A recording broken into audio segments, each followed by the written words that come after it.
For word problems, it's going to be important that you draw a picture of the situation so that you know what's going on and you can see what you need to do to solve.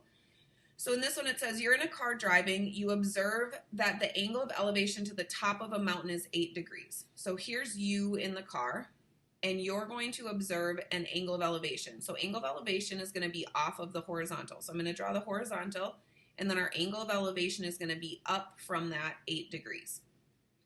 And then you're going to see that that goes to the top of the mountain. So we'll say here's you in the car, and here's the top of the mountain.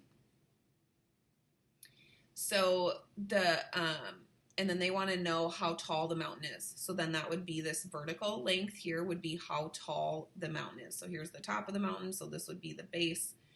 And the angle of elevation was from you up to the top of the mountain. So here's you. So this angle here is 8 degrees.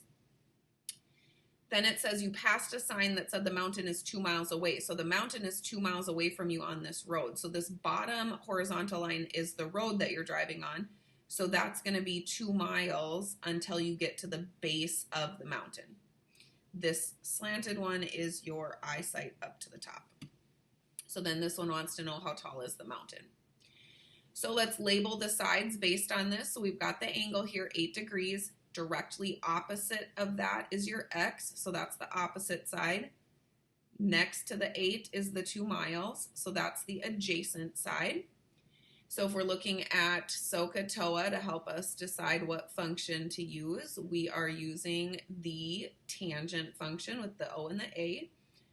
So we will do tangent of 8 equals the opposite x over the adjacent 2.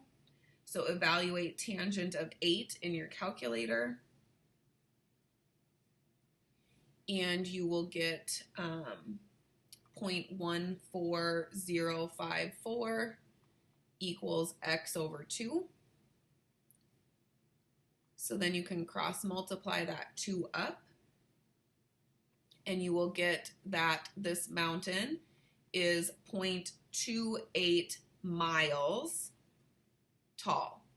So that probably feels like it's really short for a mountain, but remember that miles in feet is 5,280. So if we multiply this by 5,280, we could actually tell how many feet tall this mountain is. So if you do 0.28 times 5,280, you find out that this mountain is actually 1,484 feet tall, which makes a lot more sense, or is a lot easier for us to understand how tall that is rather than 0.28 miles.